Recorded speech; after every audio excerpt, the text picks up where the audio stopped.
Так, достор, барыңыздарга ассаламу алейкум. Азыр биз торговлябызды баштайбыз, достор.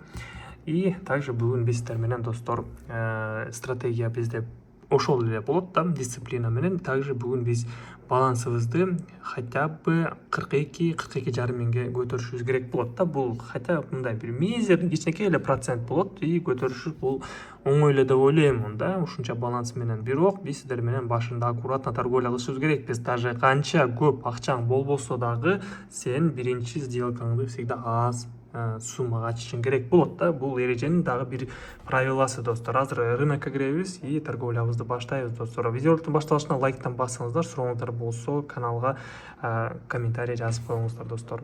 Итак, достор, бүгүнкү видеороликте биз бот жана технический анализ менен торговля кылабыз да. Телеграмыбызда бизде бот бар. Бот сигнал берип турат да. Биржевой котировкалардан мынакей получить новый сигнал кылабыз. И сразу мен бул жактан азыр платформадан бир котировканы тандайм. Мынакей аут японская иена 92% экен. Вроде бы нормальный, да. И давайте ушул жактан валютная параны тандайлы. Аут японская иена, да. Так, 1 минутту тандайбыз. И азыр бизде обработка болуп атат да. То есть сигнал берет и ушул сигнал менен биз ачып көрөбүз. Так, вниз 1 минутка вниз болуп чыкты. 1 минутка $100 сатууга ача беребиз, достор, да. Так, и бул валютная параны биз избранный коебуз и өзүнчө дагы биз анализ кылабыз да. Мисалы ОТС котировкалардан да. Так, давайте бир жакшы точканы табайлы. Так, мынакей аут японская иена. Так, 15-30 секунддук таймфреймди бир байкайлы. Да, бул жакта бизде график дальше астыга кетиш керек да. 1 минутка бул жакта мен сатууга ача беремин да, $100. Всё. И как бы бул жакта бизде уровень бар экен эле. Мурда мынакей бул жакта определять этип кетиптир. Да, уровень поддержка сыяктуудай болуптур эле. Бирок бул жакта бизде азыр кайра ушул уровеньге келди. Бирок бул уровеньден бизде отскок берип атат да. Да, ушул уровеньден бизде негизинде астыга кетиш керек. Давайте байкап көрөлү, кандай болуп жабылат экен. И биздин Telegram ботубуз. Так, акыркы 3, 2 и бул сделкабыз плюс болду, достор. Так, и давайте дагы бир жолу ботко кирели. Получить новый сигнал и ушул эле котировкадан дагы бир жолу сигнал алайлы да. Мынакей аут японская иенаны тандайбыз 1 минутка. Так, всё, обработка кетти, достор. Пока что күтө турайлы. И биздин сделкабыз кандай болду экен? Буякта сделкабыз бизде минуска жабылып калды да. Да, минуска жабылып калды. Мен дагы бир жолу бул жакта сатууга ача беремин. 2 сделка менен. И так, бот кандай берди? Дагы бир жолу сатууга деп көрсөтүп атат да. Так, аут японская иенадан 1 минутка $100 сатууга ача беребиз да. Всё. И по поводу бул Telegram бот жөнүндө, достор, Telegram бот бардыгыңыздар эле алсаңыздар болот. Бул боттун ссылкасы ушул эле YouTube'тун ушул видеороликтин комментариянын башында болот же описаниясында тапсаңыздар болот, достор, да. Telegram'дын боттун названиясы AI Trader KG торговые сигналы да. То есть ушул жака өтөсүздөр, регистрация өтөсүздөр боттон да. Бот өзү ссылка берет, ошол ссылкадан регистрация өтөсүңөр и ошол счет менен соода кылсаңыздар эле бесплатно алсаңыздар болот да, достор. Вот, эч акча төлөбөйсүздөр. Болгону регистрация өтөсүздөр, с нуля өтүп, ботту өзүңөргө мындай бекер деле алып алсаңыздар болот да, достор. Так, сделкабыз аут швейцарский франк биздин перекрытиябыз бул жерде успешно плюска жабылды. Да, отлично, плюс болду. И аут японская иена биздин ботубуз уже экинчи туура сигнал берип атат, достор, да. Биздики бир сделка минус, бир сделка плюс болду, а бот 2 сигнал берип атат, плюсовой кылып да. Результат пока что ботто, да, ботто жакшы болуп атат. Так, давайте эми болсо дагы бир жолу биз ушул эле котировка эмес, а башка котировканы алайлы. Швейцарский франк, японская иена, да. Давайте швейцарский франк, японская иенаны тандайлы. Так, получить новый сигнал. Так, бул жерде жок экен. Давайте дальше.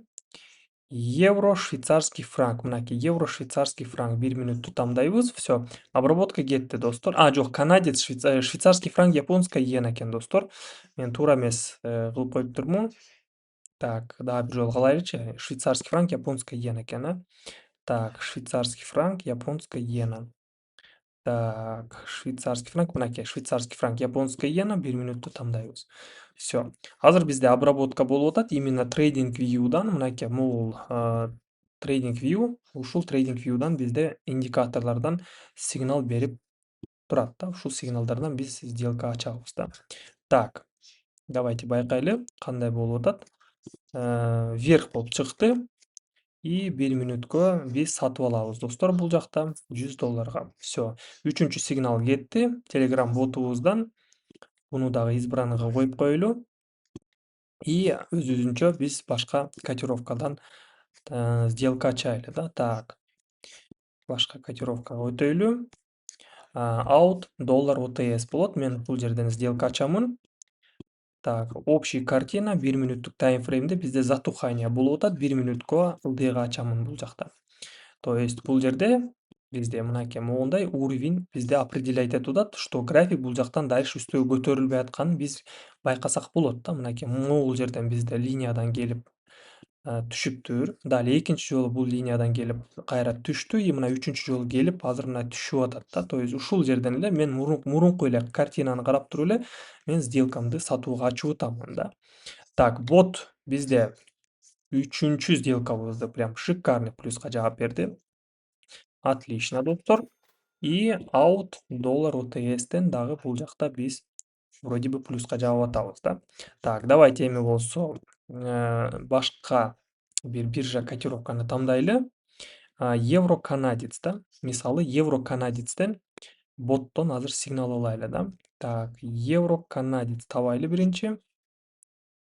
Так, евро канадец. Так, плюс болду. Уктуңуздар, Так, евро канадец жок экен бизде. Башка котировкадан алайлы да. Так. Мисалы канадец швейцарский франк бар бекен, карап көрөлү. Канадец швейцарский франк. Так, экинчи бетте дагы жок экен. Мынакей бар экен үчүнчү бетте канадец швейцарский франк 1 минуткө анализ алабыз да. Так, по итогу, достор, 3 сделка ботубуз плюс жаап берди. Меники 2 сделка плюс и 1 сделка минус болуп атат да. Так, вниз болуп чыкты. Канадец швейцарский франктан 1 минуткө ылдыйга ачамын, достор. Все. И буну дагы биз избранныйга коюп коелу. И давайте өзүбүзчө башка котировкадан дагы анализ кылайлы да. Так, мисалы жакшы бир уровеньдерден же болбосо нисходящий трендтен ачсам жакшы болот да. Так, out доллар. Ну, давайте мына out доллардан эле кайра эле ушул котировкадан ачайын. Сатууга ача берейин пока что бул жактан. $100 сатууга ача берем. Анткени уровень дагы деле бизде күчтүү болуп көрсөтүлүп атат. Уровеньге кайра келбестир. Давайте байкайлы. И биздин ботубуз, так, ботубуз бизде бул сигналыбызды минус кылып берди окшойт, Да, минусовой болду. Давайте дагы бир жолу канадец швейцарский франктан дагы бир жолу алабыз да. Так. Канадец швейцарский франк. Максимум, достор, 3 эле сделка ачса болот да. Бир валютная парадан. 3 жолу ачабыз, болду. Так, нейтральный болуп чыгып калды, достор, сигнал жок. Мындай нейтральный болгондо биз сигнал ала албайбыз да. Пока что бул валютная парада жакшы сигнал берилбей атат да. Неопределенный бир уровеньде эле турат да. Азыр дагы бир жолу биз обработка кылып сигналды получитти бастык, мынакей эми вверх болуп чыкты. Давайте 1 минуткө 2 сделка жогору ачамын и менин сделкам минуска жабылып калды. Ладно. Дагы бир жолу мен уже бул жакта жогору ачамын бул валютная парадан. Так, 2 опцион. По итогу менде 2 сделка минус, 2 сделка плюс болуп атат, достор. Мен өзүм анализ кылып сделка ачкандармын да. Боттуку 3 плюс 1 минус болуп атат. Пока что бот по-любому бизде опережать этип атат да. Эми байкайбыз кандай болот экен. Так. Так. Швейцарский канадец швейцарский франкта. Ну, по идее, бул жакта жогору кетиш керек. Канадец швейцарский франктан и out доллар OTS-тен то же самое. Бирок бул жакта биз жогору ачып атканыбыз бул уровеньди пробой кылат деп мен жогору ачып атамын да.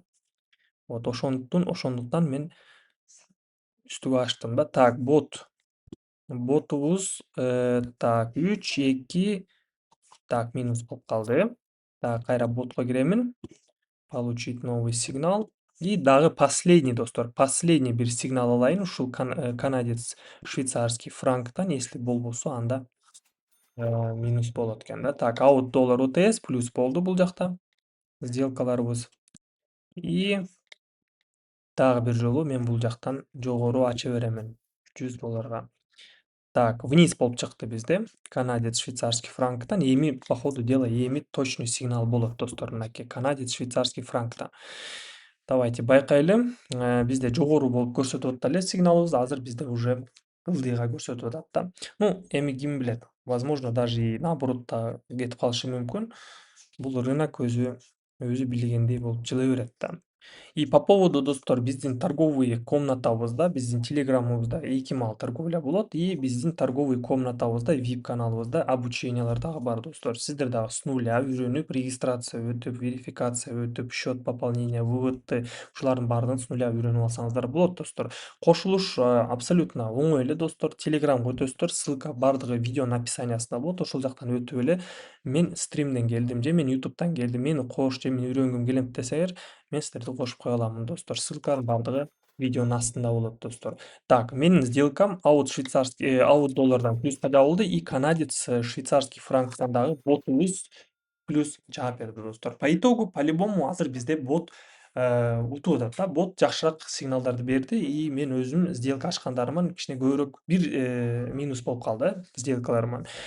Ушундай менен, достор, балансыбызды 42.265 долларга көбөйтүп койдук да. Башында ушундай анализ менен келдик элек, ушунча баланс көтөрөбүз деп и целибизди как бы уже аткардык, достор, да. Вот.